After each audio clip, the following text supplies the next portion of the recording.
Stéphane, bonsoir. Bonsoir. Alors, après avoir défendu pendant un an nos couleurs, tu as repris la Vareuse Pépine pour une nouvelle saison. Comment te sens-tu en ce début de championnat? Moi personnellement, je me sens bien. On a beaucoup travaillé pendant tout l'été avec, enfin moi d'abord personnellement, avec un entraîneur spécifique pour moi. Et puis quand je suis arrivé, j'ai eu ici le coach qui m'a beaucoup fait travailler aussi à moi ainsi qu'à toute l'équipe. Donc ouais, je pense qu'on a beaucoup travaillé. Maintenant, on essaie d'appliquer ce qu'on a fait pendant tout l'été en match. Le fait d'avoir déjà joué pour Verviers-Pepinster, est-ce que ça te met plus en confiance? Ouais, moi c'est plus facile pour moi peut-être que pour certains autres. Moi j'ai déjà mes marques de l'année passée, donc le rythme c'est à peu près le même rythme que l'année passée. Les trajets en bus pour moi je connais déjà, donc contrairement à certains jours ici, pour moi c'est peut-être plus facile, ouais. Alors, la saison dernière n'a pas été forcément facile pour Verviers-Pepinster. Comment envisages-tu cette saison? C'est vrai que la saison passée c'était un calvaire pour tout le monde, je pense, d'abord pour nous d'abord, puis pour le staff ça devait pas être évident, mais surtout pour les supporters, je pense que voilà, ils nous ont suivis toute l'année, même quand ça allait pas, ils étaient encore là. Et voilà, donc cette année-là, maintenant, je pense qu'on est bien mieux que l'année passée. On est vraiment un meilleur, je vais pas dire un meilleur groupe, mais on est plus préparé. On a fait beaucoup plus de travail, je pense. Et je pense que ça va être beaucoup mieux que l'année passée, oui. Enfin, j'espère en tout cas. Et comment décrirais-tu l'état d'esprit du groupe actuellement? Est-ce qu'il y a une bonne ambiance dans le groupe? Est-ce que vous arrivez à vous trouver sur le terrain? Ouais, il y a vraiment une bonne ambiance. Le coach nous a vraiment donné à chacun notre rôle, donc on sait un peu tout ce qu'on doit faire. Les joueurs, ouais, on s'entend. C'est encore le début, on sent parfois en match qu'il y a encore des automatismes qui doivent se faire. Mais ouais, je pense qu'on avance de jour en jour. On passe beaucoup de temps dans la salle ici pour vraiment apprendre à se connaître l'un les autres. Et voilà, je pense que ça ira de mieux en mieux, je pense, ouais. Et les entraînements se passent bien avec votre nouveau coach. Comment est-ce que tu pourrais les décrire par rapport à l'année dernière? Est-ce qu'il y a des changements? Est-ce qu'il apporte quelque chose de particulier au groupe? Les entraînements sont longs, vraiment. Parfois, on a des entraînements de 3h20. J'avais jamais eu ça personnellement, mais je vais pas dire que l'année passée, on allait nulle part, mais parfois, on s'entraînait à se demander ce qu'on travaillait sur quoi, on allait vers où, on allait dans quelle direction. Tandis qu'ici, parfois, c'est vrai qu'on passe des entraînements de 3 heures, mais on sait où on va. Donc, on sait que voilà, on va travailler la défense pendant 2 heures. Ben voilà, on sait qu'après 2 heures, on aura chacun appris quelque chose. On aura chacun un rôle en plus qu'on n'avait pas avant. Et je pense que du coup, ça passe mieux. Ouais, ça passe mieux. Et tu vas jouer au poste 5 cette saison, alors que l'année dernière, tu jouais au poste 4. Comment est-ce que tu appréhendes ce changement? C'est pas évident pour moi. C'est pas évident. Surtout que depuis que je joue au basket, j'ai toujours joué 4. Maintenant, le coach est venu ici. Et on a beaucoup parlé là-dessus. Et c'est vrai que je pense qu'il a raison. Enfin, je pense pas qu'il a vraiment raison. Je pense que jouer 5 pour moi, c'est différent. Donc, je pourrais apporter beaucoup plus en jouant 5 personnellement pour moi et puis pour l'équipe. Vu l'équipe qu'on a surtout maintenant cette année, ben voilà, il y a Nemanja déjà sur le 4 et puis il y a l'autre américain sur le 4. Tandis que sur le 5, personnellement, si je dois avoir du temps de jeu, moi je le prendrais n'importe où. Donc voilà, là, vu de l'extérieur, le mieux pour moi, ça serait de jouer 5. Et puis ouais, voilà, et puis ça m'apprendra beaucoup de choses et je travaille beaucoup avec le coach là-dessus pour savoir exactement ce qu'il attend de moi. Mais ça va, je vais pas dire que je m'en sors, mais ça va, ça va. Parmi les joueurs belges, on retrouve cette saison Sébastien Maillot. C'est quelqu'un que tu connaissais auparavant ou que tu as découvert seulement cette saison, je veux dire personnellement? Non, Seb, je connaissais déjà d'avant. Souvent on avait des matchs de gala à Bruxelles et il venait souvent là-bas. Et donc je l'ai connu un peu plus jeune déjà. Quand moi j'étais jeune, je le connaissais déjà, mais pas comme cette année, je le connais maintenant. On a pas comme ça, quoi. Alors, si tu considères ta carrière de basketteur jusqu'à présent, est-ce que tu as des regrets? Est-ce que j'ai des regrets? Oui et non, oui et non, oui et non. Enfin, je pense que j'aurais peut-être pu, oui, partir j'ai eu plusieurs propositions quand j'étais plus jeune. Une pour partir aux États-Unis et une autre pour partir en Grèce. Mais la première, je l'ai pas faite parce que j'ai une proposition d'Ostende et que pour moi, on a fait on a fait, si vous voulez, comment on a fait, je veux dire, on a regardé combien de joueurs étaient partis en Belgique. C'était vraiment jeune, c'est vers 15 ans, 14 ans, 15 ans.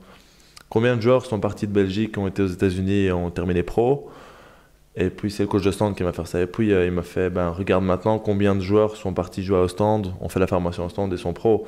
Et c'est vrai qu'il y a vraiment beaucoup de joueurs qui sont passés par le stand et ont terminé pro, comme les Beguin, Mathias de Saveur, Pete Debel, Major. C'est vraiment une grande liste. Et voilà, donc donc je pense pas que c'est un regret, non. Mais non, voilà, peut-être que si j'aurais été là-bas, ça m'aurait peut-être amené autre part, plus haut, plus bas, je sais pas. J'aurais été meilleur, moins bien, je sais pas. Maintenant, voilà, des regrets, je sais pas si c'est un regret ou pas, je sais pas. Et quels sont tes souhaits pour l'avenir, pour la suite de ta carrière? Des victoires. Personnellement, j'ai vraiment besoin de victoires. Je suis un mauvais perdant. L'année passée, on a vraiment beaucoup perdu.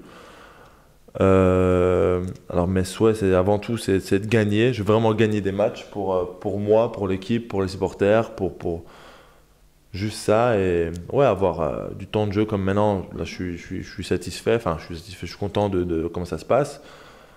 Et de progresser. Je veux juste progresser et avancer, quoi. Et voilà.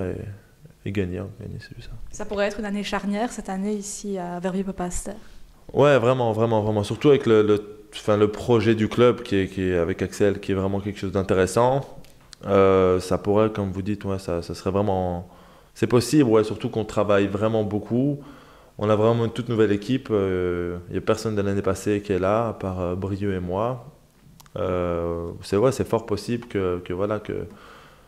Enfin, ça doit d'un côté être une année charnière. Ça peut pas être la même année que l'année passée, quoi. Alors, on va passer à la deuxième partie. L'année dernière, je t'avais concocté une interview uniquement en basket, mais cette année, il y aura une partie people. Tu es content de cette partie? Ouais, c'est cool. Alors, tu es quelqu'un qui visiblement aime faire rire les autres. J'ai pu remarquer ça depuis les quelques mois qu'on se connaît. Est-ce que tu as toujours été comme ça? Ou est-ce que ça traite ta personnalité? Ou bien est-ce que plus jeune, tu étais quelqu'un de plus réservé? Non, je pense que depuis tout petit, j'ai toujours été comme ça. J'ai toujours aimé pas faire rire. Enfin, plus jeune, en fait, j'avais le problème, c'est que je mélangeais sur le terrain et en dehors du terrain, je faisais pas de différence et je faisais un peu le clown partout.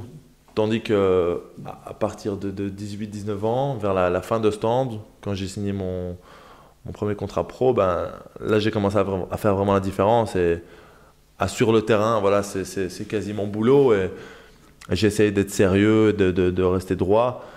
Mais c'est vrai qu'à côté du terrain, j'aime bien faire des petites blagues, faire rire, je sais pas pourquoi, j'aime bien. Et à l'école, tu étais aussi un peu le clown de la classe ou... À l'école, non, à l'école, j'étais tout devant en premier, non, j'étais comme ça. Non, c'est vrai que c'est vrai. C'est vrai, enfin, à l'école, j'ai fait jusqu'à ma deuxième, je l'ai fait en francophone, en école francophone.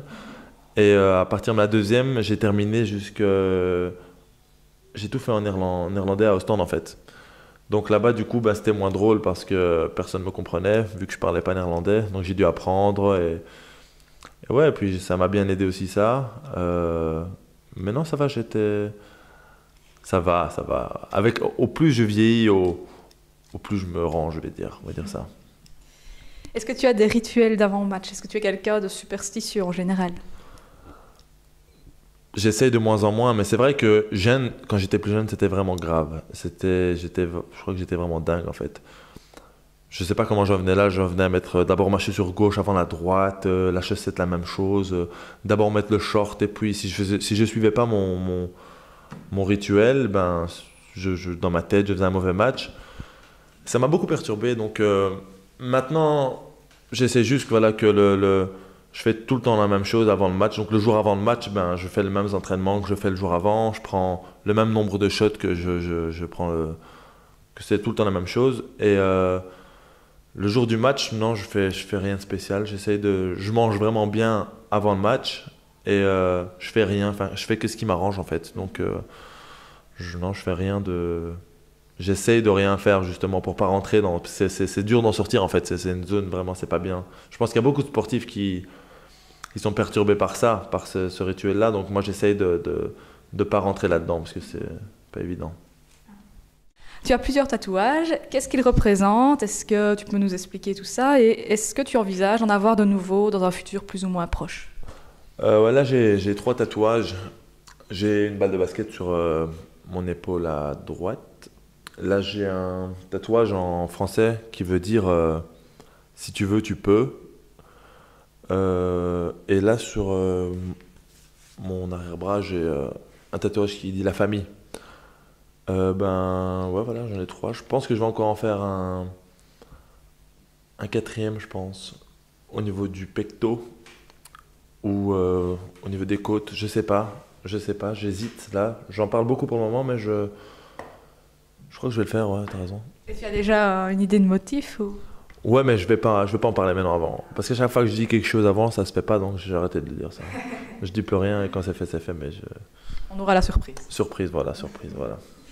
Alors, ta famille vient régulièrement te voir. Est-ce que c'est quelque chose qui te tient à cœur? C'est vrai que j'ai souvent ma maman qui vient voir les matchs, ma petite sœur qui vient aussi. J'ai mes meilleurs amis que pour moi c'est comme des frères qui viennent voir quasi tous les matchs aussi. Euh, c'est vrai que enfin, surtout quand j'étais plus jeune, j'avais la chance que ma mère m'a vraiment suivi à tous mes matchs. Parfois, elle faisait des déplacements enfin, que maintenant, quand je grandis, je me dis putain, elle a quand même fait beaucoup pour moi. Et c'est vrai que ça me fait du bien. Et c'est bien, enfin, ça fait du bien de voir la famille qui te suit. Je pense que c'est pas le cas pour tout le monde. Il y a des joueurs qui n'ont pas eu cette chance. Moi, je l'ai eu, voilà. Ben, c'est comme ça. Alors, ça fait maintenant plus d'un an que tu vis ici, à Verviers. Est-ce que c'est un grand changement pour toi qui as toujours vécu à Bruxelles? Qu'est-ce que tu penses de notre région? Euh, c'est pas aussi pire que je le pensais, franchement. Après une saison, Max m'avait dit l'année passée, tu vas arriver là-bas, tu vas devenir fou, tu vas voir, c'est rien à voir. Mais enfin moi, à Bruxelles, j'habitais vraiment dans le centre, quasi dans une rue, dans la rue principale de Bruxelles, j'habitais là. Euh, c'est vrai que c'est différent, c'est différent. Surtout enfin, au niveau des gens, je pense que les gens sont un peu différents ici, ils sont un peu plus, je vais pas dire sans foutistes, mais à Bruxelles, les gens sont vraiment, gardent vraiment, font vraiment attention à leur image. J'ai l'impression, contrairement à ici, si les gens s'en foutent un peu, ici je me balade en short dans la rue, ben ça passe inaperçu. À Bruxelles, on fait ça, ça c'est différent, donc ouais. Mais ça va, franchement, je m'attendais à pire que ça, mais ça va, franchement, ça va. C'est bien. Alors, je te laisse la parole pour conclure cette interview. Est-ce que tu veux adresser un message aux supporters ou nous faire part d'un souhait pour cette saison? Tu as carte blanche pour la fin de l'interview. Non, c'est bon, j'ai rien envie de leur dire, c'est bon là. non, non, je déconne. Ben, je voudrais d'abord le remercier pour l'année passée, tout le soutien qu'ils ont eu pour moi. Même quand ça allait pas, ils étaient toujours là. J'ai vraiment admiré ça, ainsi que les autres joueurs de l'équipe. Je pense pas que j'étais tout seul à admirer ça, mais encore cette année, maintenant, je garde beaucoup de contact avec les supporters via Facebook ou des trucs comme ça sur le côté. Et ouais, vraiment, je leur remercie encore d'être là pour nous, de nous supporter et de continuer à faire du bruit, hein, et d'être de plus en plus nombreux. Et on espère gagner quelques matchs pour vous. Voilà. Merci. Merci à vous.